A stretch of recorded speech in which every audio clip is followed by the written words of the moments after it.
Welcome back, friends, to Max Q Barbecue. My name is Craig, and today we're preparing a St. Patrick's Day corned beef and pastrami. Corned beef has been a traditional Irish-American dish to celebrate St. Patrick's Day. Today we're going to take this 14-pound Sam's Choice prime brisket and carve it up and prepare it so that we can make our own homemade pastrami and corned beef.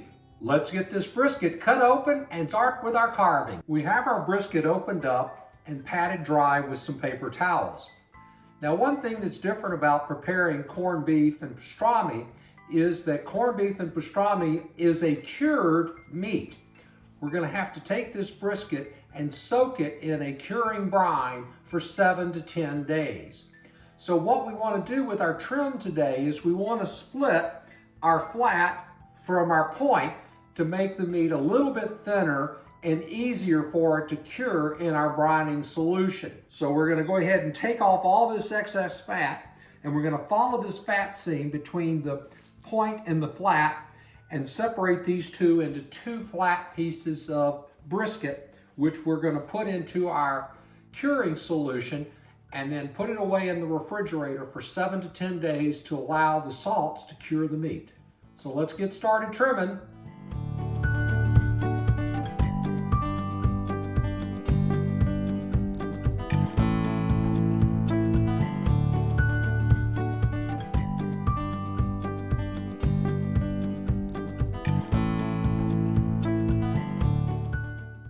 We now have our point separated from our flat, and we're going to continue to shave off this fat until we get it down to where we have exposed meat on each side.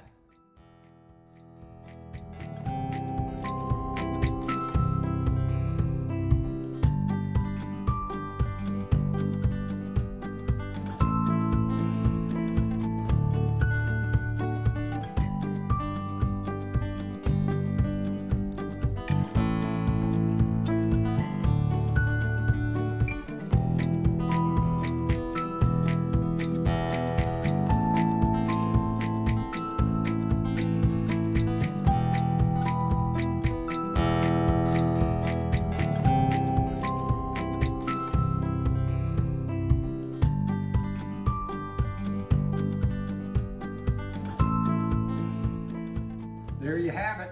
We have our point separated from our flat, and we've taken off most all of the fat, trimmed it up, nice square, and we're ready to start building our pickling spice. Of course, if you really want to save yourself a lot of time and effort, you can buy the flats from the butcher shop already trimmed up for you.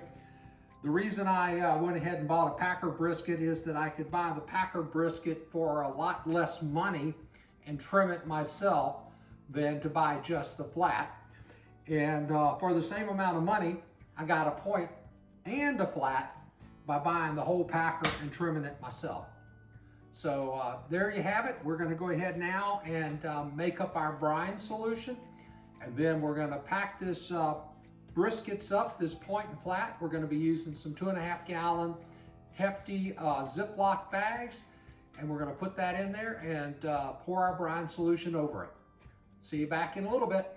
Our brine for our St. Patrick's Day corned beef and pastrami today will contain 80 grams of kosher salt, 40 grams of Instacure #1, 24 grams of McCormick's pickling spice, and 80 grams of brown sugar.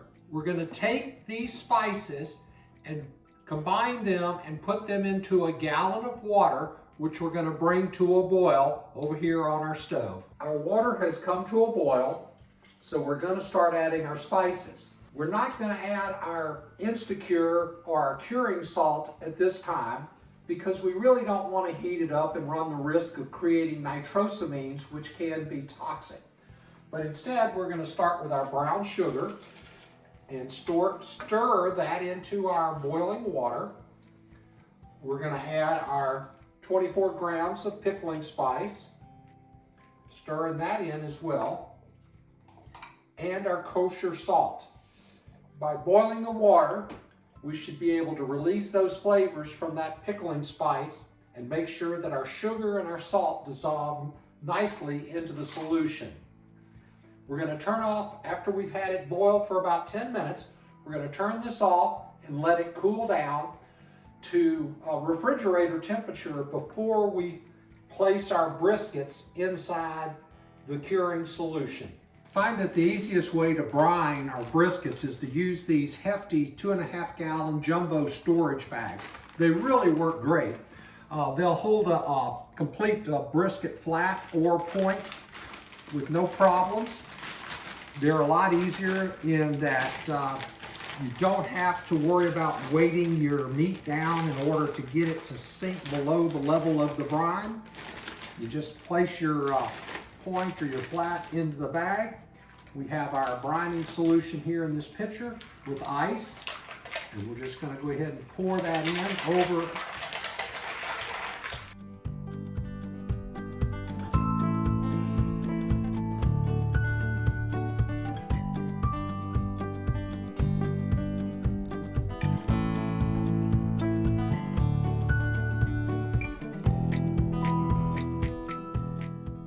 There we have it. There's our brisket point and our brining solution. Now we'll go ahead and do the other one, and we'll get back with you when we put it in the refrigerator. Okay, now it's time for our second part of our brisket. This is our brisket flat, and we have our salt brining solution here. So with our ice in it, so we're going to pour that in there.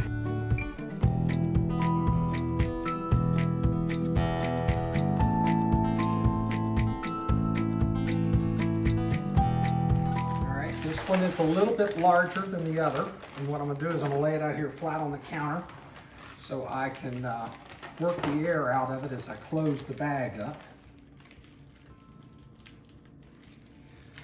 There we go, there we have it.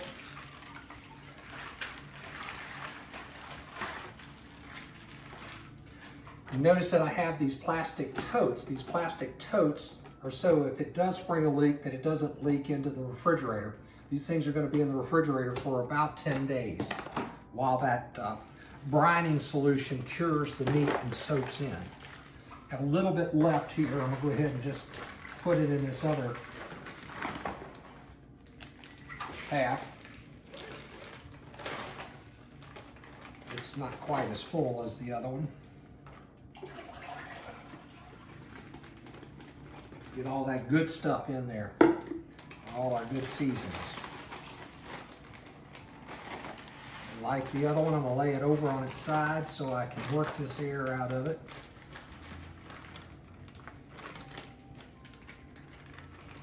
Don't need all that air in there.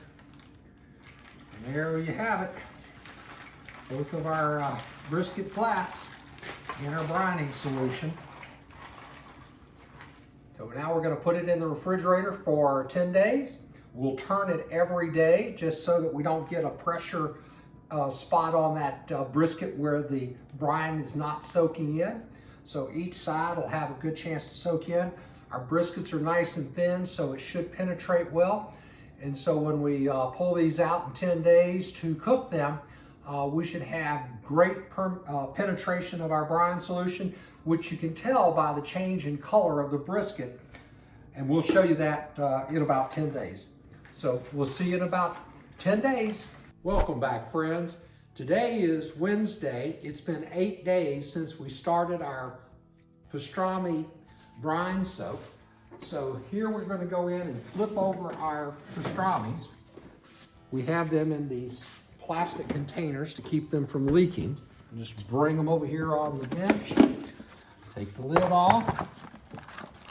Pick up our pastrami in our brine, lift it up, and flip it over. And that's it. We do that every day just to make sure we get good coverage of our brine. Now tomorrow we're going to take these pastramis out. It'll be Thursday, and we're going to remove them from the current salt brine and soak them overnight in fresh water so that they won't be too salty. there you have it. There's our briskets and our pastramis slowly curing in the refrigerator. See you back tomorrow. Welcome back, friends. Today is Thursday. It's been 9 days since we started our brining process on our 2 briskets. So somewhere between 5 and 7 to 10 days, you want to go ahead and debrine your briskets. Wash them off so that you can desalinate them because they've been soaking in a highly concentrated salt solution. So that's what we're going to do today. We have our briskets out. We're going to bring them over to our sink here. We're going to open them up and we're going to empty out our brining solution.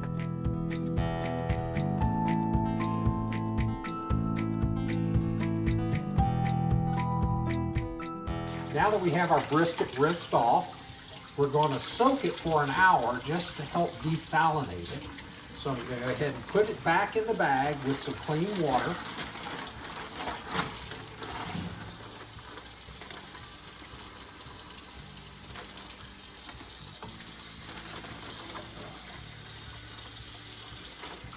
This will dilute any salt that's concentrated on the outside of the brisket.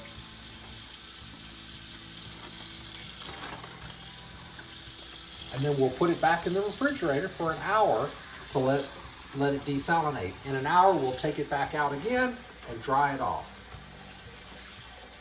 We're closing it back up, squeezing out the air, placing it back in our tray so we can place it back in the refrigerator while it desalinates. Welcome back, friends. It's been an hour since we've been desalinating our brisket. Remember, we placed it in a bag full of clear, clean water, and this is to remove any salt that is on the outside of the brisket and to help remove any high concentrations of salt that might be on the surface. So now we're going to empty out the desalination or the water bath, and we're going to dry off our brisket and then put it back in the refrigerator overnight to dry out. So I have some paper towels laid out up here. So I'm going to lay this brisket on these paper towels. I have some other paper towels right here that I'm going to go ahead and pat it dry. And I might clean up a few of these little tags of excess fat or tissue on here just so it's nice and pretty. Just clean it up just a little bit more. That water seems to lift up the fat and some of the tissues a little bit more. But there you have it. We're going to dry it off, and then we're going to lay it out on our drying tray.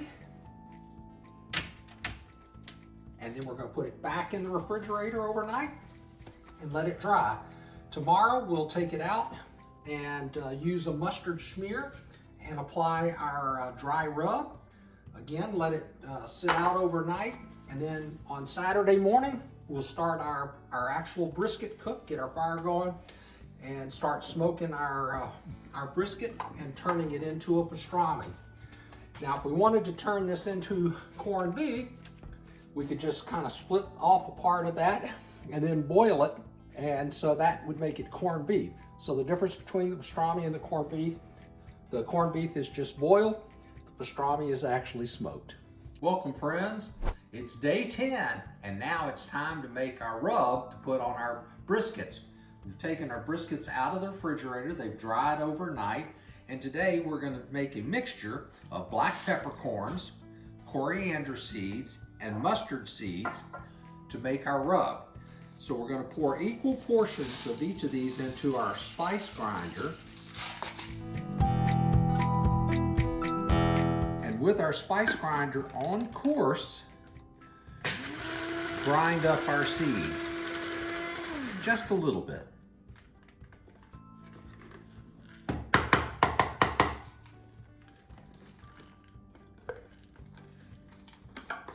We're going to take our ground up mixture and pour it into our shaker, and that's what we're going to use for our rub today. So I'm going to take a break, go ahead and get the rest of this ground up, put in our shaker, and then I'll see you back and we'll apply the rub. We have our rub mixture ground and in our shaker. We're going to use a yellow mustard smear. So I've got gloves on my hands. This will be my dirty hand. This will be my clean hand.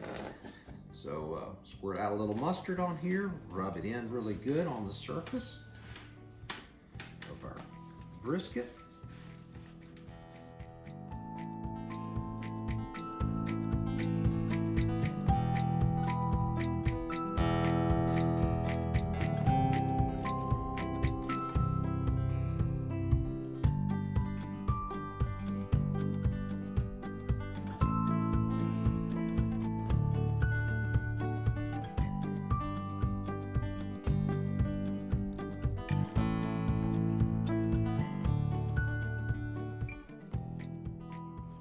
There you have it. We'll put these back in the refrigerator, and tomorrow morning we're going to fire up the pit outside, get the workhorse going, and we'll get these on the pit and smoke them.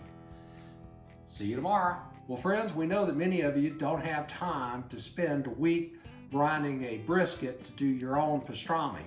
So we're going to cut this part as part 1, and we're going to break and come back with part 2 where we're actually going to cook the brisket and show you a faster way to do that without having to go through all the problem of brining the brisket.